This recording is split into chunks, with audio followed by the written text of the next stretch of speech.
Happy Monday. Hope you are doing well. Welcome to Cooped Up Live. Shit, I say. It's my daily ish broadcast where I just talk about whatever the fuck I want to talk about while we are waiting on folks to join. I'm Cooped Up as my handle, or is my website. You can visit that at any time. I do have a content plan. I do plan to put more stuff up there. Very sporadic to this point, but you don't want to miss a minute of it, do you? So sign up there. I'm Cooped Up as my handle in all the social places. Would love a follow wherever you are, particularly if on the Instagrams, and wherever you watch or listen to this. It airs on Facebook Live, YouTube Live, and then also is rebroadcast in audio format. Most of the episodes are on all the major podcasting platforms if you want to listen along while you're in the car, on your walk, whatever. So be sure to click the bell, subscribe button, whatever it is called, so that you do not miss a second of the fun. Hey, Mama. How you doing today? So, hey, Eric, how are you? So, Todd and I are empty nesters for the next few days. The kids left this morning I did have them at school no later than 7 a.m., which meant it was a very early morning. We normally wake up at 7 a.m., so I've been up since about 5:30. They're on a school trip to New Orleans until Thursday. I think I have to miss this on Thursday because I have to pick them up by 4:30 at Love Field. So they are there, and people are like, anyone I've told, they're like, school trip to New Orleans, that's an odd choice. New Orleans is remarkably educational. There's a lot of architecture and history, and there's the big World War II museum. There's it was part of the Louisiana Purchase. I think like the main front city of the Louisiana Purchase. There's lots of stuff about like socioeconomic things, the different wards, all that kind of stuff. Plus, they're also they're going to like the Mardi Gras Museum where you see all of the floats and all that kind of stuff. So it should be a good time. I'm already getting updates. They went to some like Cajun, because it can't all be super educational. Part of it does need to be fun because part of it's a bonding thing and part of it's saying goodbye to the graduating eighth graders, of which Mason is one. And a good time for them to just all be together because we still have, after they get back this week, there's still 3 weeks of school left. We get out on June the 15th. But we just had a vacation a week ago. But anyway, so this afternoon, so they got there, they had like a 10 a.m. flight. They arrived, they had lunch, and then they went to this place. And the best I could tell I have the itinerary, I just haven't looked at it. But the best I can tell, it is like one of these, like, we had it here in Dallas. It's called Sweet Tooth Hotel. They're like these Instagrammable museum kind of things where there are like these installations and you can pose in them and stuff. And these are all like crawfish related or something. All the ones that I've seen so far, I've seen one of Claire in a gumbo pot being cooked by a crawfish. And I saw Mason in a bathtub taking a bath with a giant crawfish too, bigger than him. These are the two things. And then I've seen some other things like where they had headdresses and all that kind of stuff. So they seem to be having a good time. Packing was a doozy yesterday, though. And Mason has told me he already almost lost his suitcase once today because that is the boy. The weekend, you think, Cooper, you have a free weekend. You going to relax at all? I wouldn't know a fucking relaxing weekend if it smacked me in the face. I am the worst. And this is part of my ADHD part. This is part of being married to a German who is like a taskmaster. Todd is never not thinking of his to-do list and never not thinking of the things that need to be done. Like, we can sit in the pool and he will look at the house and then just start rattling off all the things that need to be fixed on the house. That is like his sense of relaxation. But so anyway, so that's our weekend, even on that. So what did I do this weekend? One of the things I did is I laid carpet. How many of y'all could say that? Just me, Todd, and the kids? So Todd's company closed their corporate office. And instead, some of the departments are renting WeWork, smaller WeWork spaces where if they need to have gatherings and that kind of thing, they can do that, right? And so they've got one. It's really a really pretty WeWork space. It's down by Clyde Warren Park. We went down there yesterday. But it didn't have any carpet on the floor, and they were going to charge a fortune to put carpet down. And I told Todd, I was like, just get some of those floor tiles, FLOR. I have those at my office. for just instead of an area rug, just like you can create that kind of space. He looked at them; they're very expensive. I don't know why, which I'll get to in a moment. But so Todd found an alternative version, square carpet tile, similar to like what's used at airports or I don't know, wherever they have lots of like commercial grade tile, right? But this one, instead of the floor tile like what I have, the reason it's more expensive is it's heavier and it has nonstick on the bottom of them. So you just put them together and you put like a little dot of like a little sticky dot between them and it holds them together and they hold each other together. These you can't do with because so they have to be taped to the floor and then taped to each other as well. And so we spent 3 hours, I think, on Saturday at his office, moving furniture, putting all of this floor tile, not floor tile, the carpet squares down, taping them to each other. I'm convinced that I could rob a bank today because I have no fingerprints because that tape, I was in charge of cutting the tape and my fingers were so tender and raw afterwards. So that's what we did. And then also we fixed a dishwasher at my old office, which we have yet to sell. The dishwasher had stopped. It actually started leaking during the big freeze that we had. And yes, the big freeze was like 3 years ago. That's how long it's been. And so finally we got around to figuring out what was wrong with it. It was just this plastic piece, the water pump. I mean, literally maybe 3 inches long, 2 inches tall. I don't know how it pumps water, but it does. And it had cracked in half, like literally snapped in half in the big freeze when we lost all the power for like a week, all that kind of stuff. So just ordered a new one on Amazon for $28, unplugged that one, plugged in the new one, easy peasy lemon squeezy, got it to work and all of that. I had to reset the dishwasher though. It had some error codes from all of that happening. But I was thinking like the amount of money that we save with our DIY-ness, like we are really good at, I mean, I can hang lights, I could change light things, light switches, light things. It sounds super technical. Light switches. We changed the pump on the dishwasher. We've repaired the washing machine before, laid carpet, all this kind of, now my hourly rate's pretty high, but anyway, we only do it on the weekends. And then did that. What else did we do? Just the laundry. Because I hadn't done laundry since before we went to Mexico, so I had all of that. And then the kids needed to pack for this New Orleans trip. So they had to pack last night. Did a whole packing list. Here's the thing that's so weird. So they were given a packing list by the school, and they're gone Monday through Thursday. So all day Monday, all day Tuesday, all day Wednesday, all day Thursday, basically. So 4 days, one of which they got dressed in the morning. They were asked to bring 6 changes of clothes, 6 pairs of underwear, 6 t-shirts, 6 all of that. I'm like, what are y'all doing? I will say this. So I think it is 9 kids, maybe 10 kids on this trip. And they have 3 chaperones. I am not one of them. It's our assistant head of school, one of the teachers, and a mother who are all on this trip. God bless their souls. I bet that is a hotel room that smells like a bag of old onions. Because I know my son's room, singular boy, his room smells like onions at all times. And I'm like, did you put deodorant on? Yes, I did. Do we need to get you stronger deodorant? Maybe. Because somehow he just always smells like onions. And that is just, I don't know. And I am largely nose blind to it. I have been accused of being nose blind to it. I'm largely nose blind to it. But even I rarely smell it in the car. It's usually like if we're doing something and he passes me or I pass him and I'm like, ugh. Or if I go into his bedroom. So I can't even imagine being the poor housekeepers, what that's like. So anyway, so all of the lunch. So they get back on Thursday. They're doing a Natchez River jazz cruise or something tonight. So they're doing a riverboat dinner cruise tonight. And I don't know if it goes up to Natchez and back, or is there a Natchez River also? Or is Natchez is on the Mississippi River, right? So maybe that's what they do.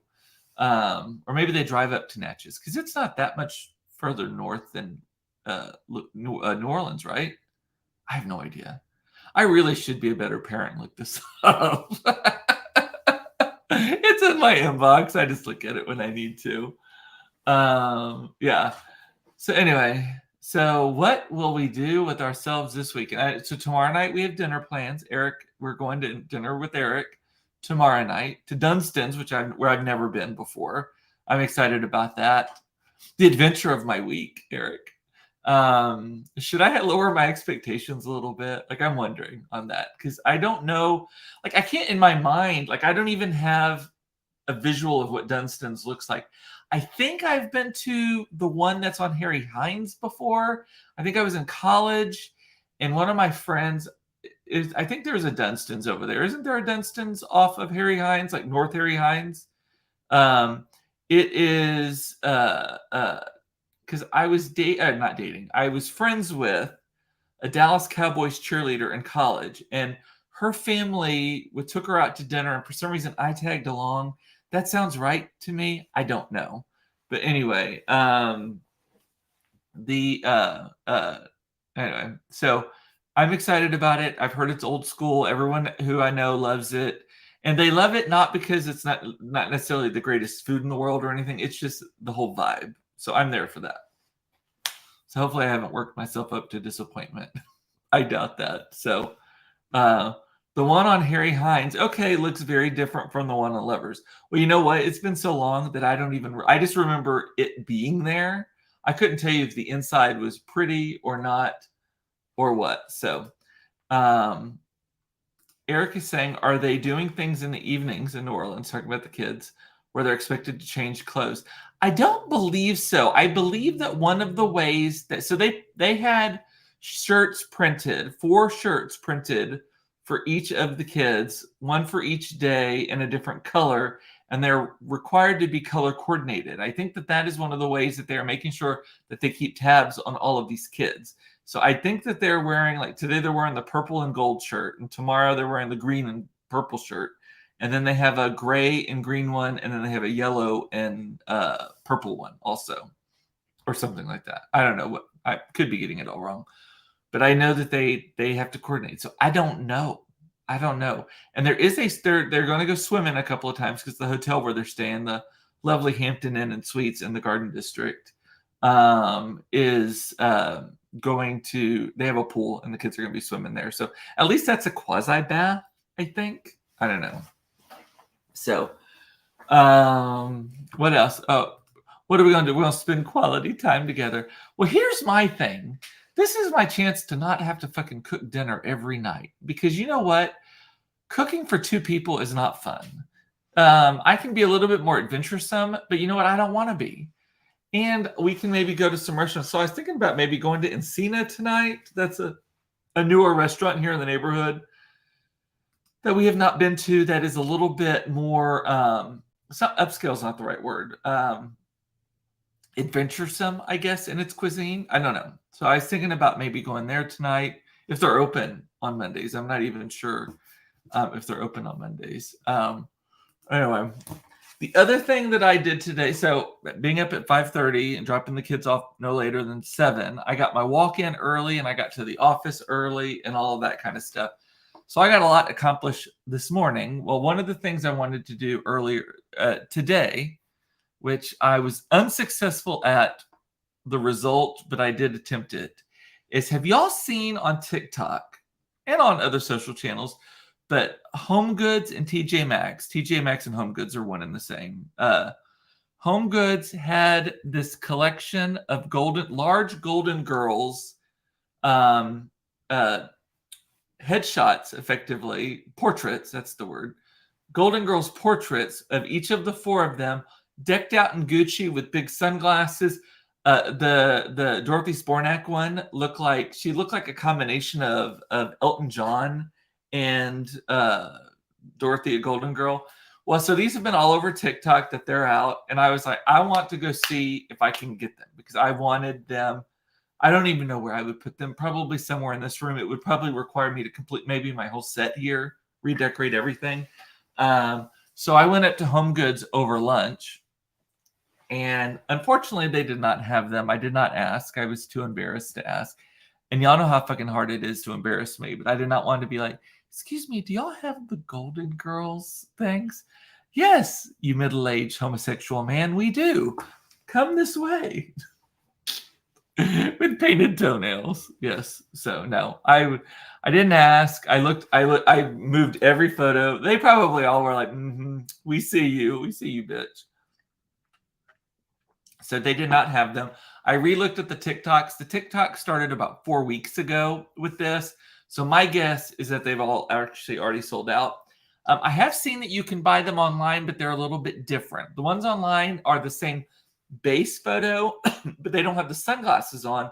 And to me, the sunglasses completely make the look of this thing. They just don't look the same. Like B. Arthur does not look like B. Arthur in this thing, but when she has the sunglasses on, she does. So anyway, Monica will check yours. I want all 4 of them if they have them. So here's my other thing. So I was saying, I want to poll the audience on this. Please be communicative and weigh in on this if you have an opinion, or even if you don't. So there's a set of 4. It's not a set of 4. There are 4 of them in the series. So obviously Dorothy, Blanche, Rose, and Sophia. My intention was to get all 4 of them if they had all 4 of them, right?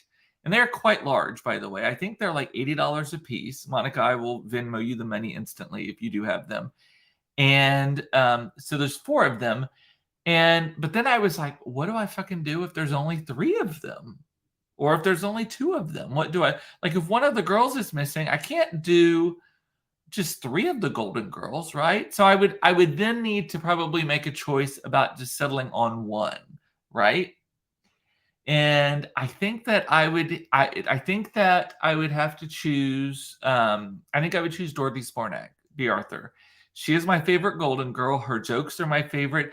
I love Betty White. Of course, everyone loves Betty White, but she wasn't my favorite Golden Girl. My favorite Golden Girl is B. Arthur. Her dry sarcasm, her just everything, the fashion or lack thereof, all of it. She is my favorite character. So I think if I were to do one, so what do y'all think? So what would y'all do if they didn't have all 4 and you just wanted one, or they didn't have all 4? Would you get what you could? Would you choose 2? Would you choose 1? And what would you choose if you did choose?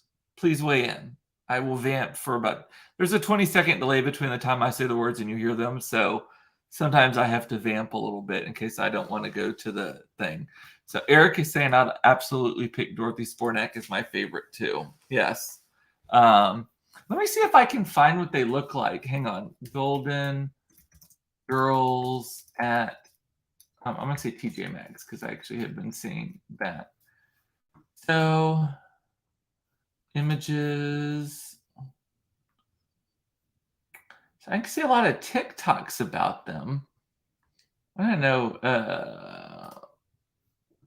Let me see here if this is going to work. Okay.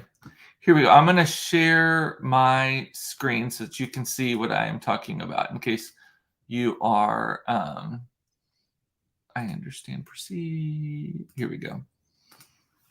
So this is one that I've seen. I've seen another one too, but this one is probably the shorter one. You post about these on TikTok, and I get why.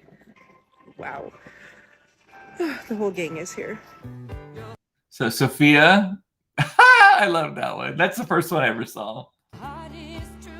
Oh, see, B. Arthur, best. Dorothy Sparnak. Doesn't that look like a Elton John photo? It's so. That's my least favorite one, Blanche Devereaux, but it's so great. Then Betty White. That one is fantastic. As Rosemary.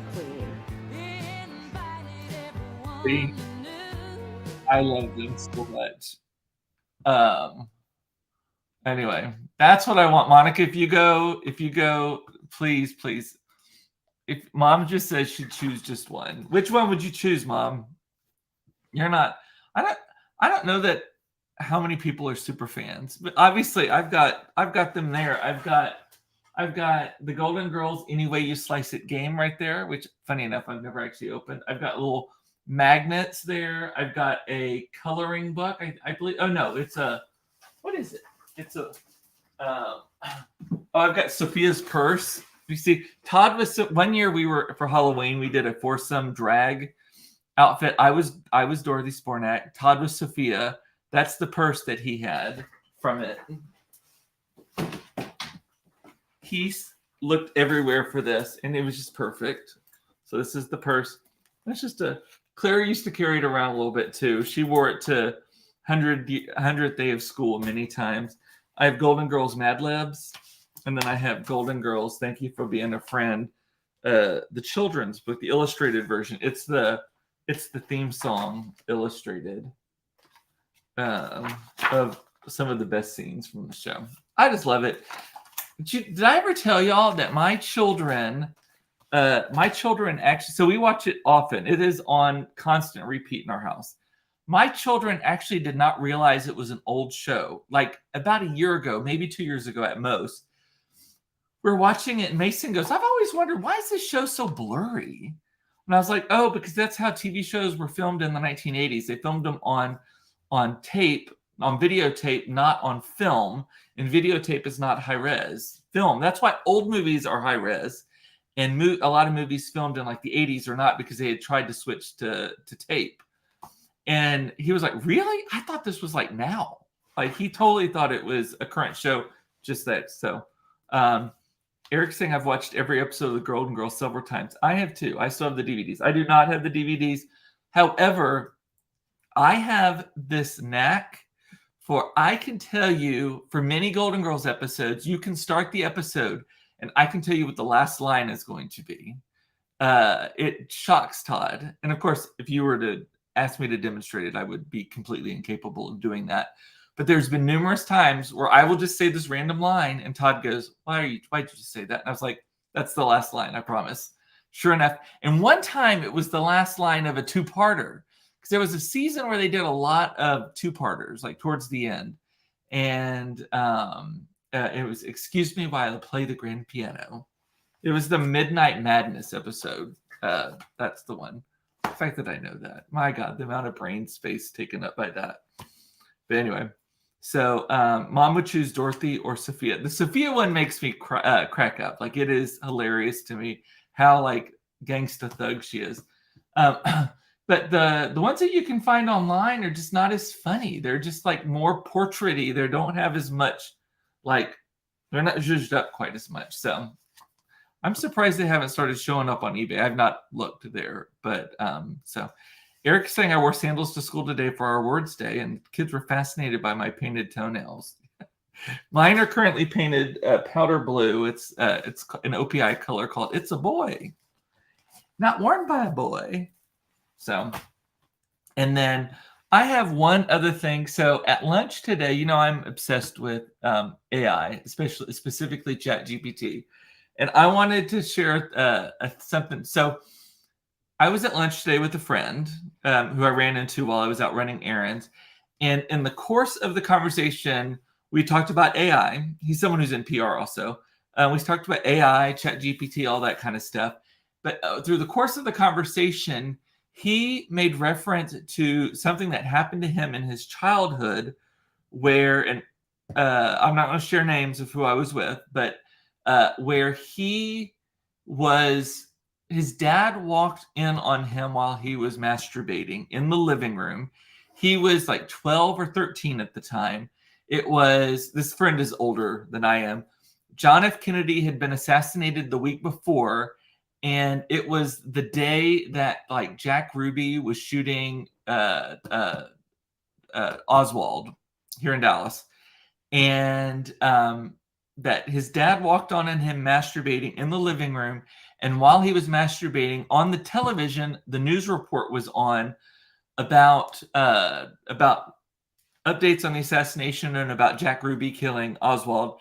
And it appeared that is what my friend was getting off to while his dad walks in and he's watching the big black and white TV. So I asked, this is the long way to get to this story. I asked AI, I told him, I was like, oh my God, AI would have a field day with the story. Like this needs to be a short story. So I'm going to read you the short story so I had to change it though, because when I first asked AI to write it, it refused because it thought I was creating kiddie porn basically. And Eric, Jack Ruby apparently wasn't the only one shooting that. That is a great joke. So it was not AI would not ChatGPT. It said it violated their content policy the way I originally asked it to write it. Because I said I was a 12-year-old boy and my son, blah blah, and I said so I had to change it to where he was in college. Write a humorous first-person short story in the style of David Sedaris about a college-age man jacking off in his family's living room in 1963, and his dad walks in on him.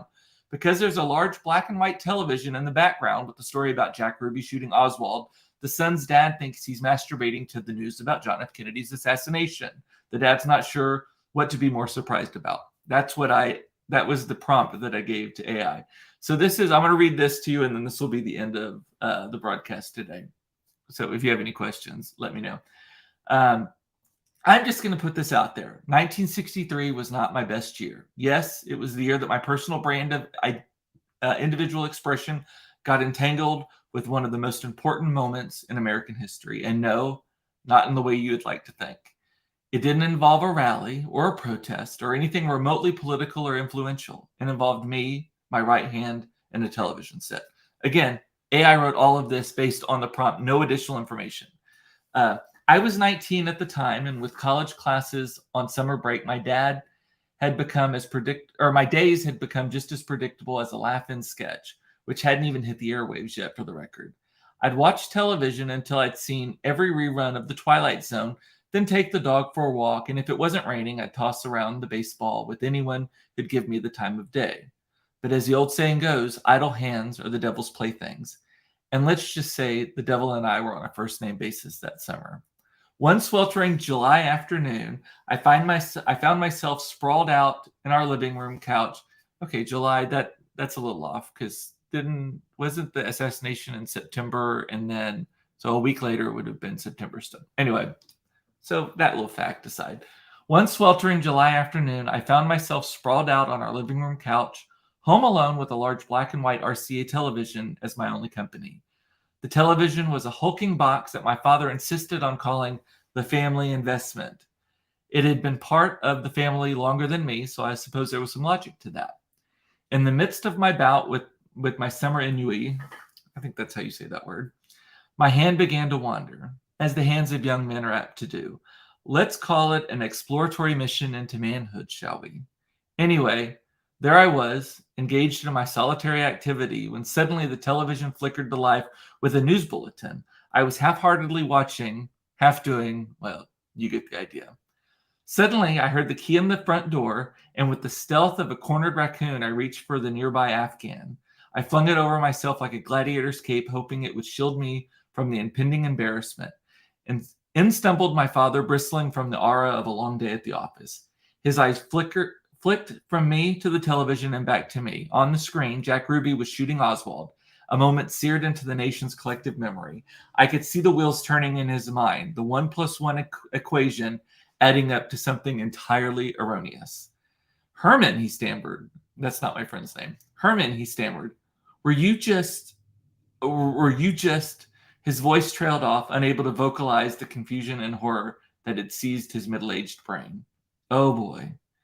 Dad, I started, but I couldn't think of anything to say. The English language failed me spectacularly. Words escaped my brain like rats from a sinking ship. A moment of awkward silence passed between us, punctuated by the muffled, tinny voice of Walter Cronkite echoing from the television. My father, clearly unable to reconcile the scene before him, finally broke the silence. I guess we all mourn in our own ways, son. He patted my shoulder, an uncomfortable mix of empathy and confusion playing across his face, and promptly left the room, leaving me alone with the ghost of my dignity and the drone of the black and white television. Mourn? I mean, sure, I was sad about JFK, but good Lord, not that sad. So that's how 1963 went for me. Now, whenever someone brings up the JFK assassination or even Jack Ruby, I get a little blush and hope to God they never find out. Isn't that hilarious? Oh my God. It was November. Yes, exactly. So he would have been home maybe for Thanksgiving break. I need to change that to Thanksgiving break. It wouldn't be hot though, unless you live in South Texas. But So it wrote that, in case you're wondering, it wrote that in like 15 seconds. Based on that input I gave it, it still gave me a little warning that it may be in violation of their content policies, but I made sure he was like college age. But like 15 seconds later, and I can regenerate it and do another one. I'm not going to, but excellent shorts. I know. I already sent it to my friend and he died laughing. So, and he texted back, "We mourn in our own ways." Ha! So, all righty. Well, with that, JFK masturbation story. I bet y'all did not predict that for Cooped Up today. I didn't either. But here we are. So is Cooped Up. That's why you can't miss a single episode. They may not all be winners, but if you miss the winners, you're missing it all. So, all right. With that, I'm going to say bye. I love you. It's important to know you are loved. I love that you watched this. Thank you so much. I miss you when I don't see you for a few days. Take care of yourself. Don't should yourself to death. No good comes from should. And I will see you tomorrow at 4:30 for another episode of Cooped Up Live, should I say. Talk to you later. Bye.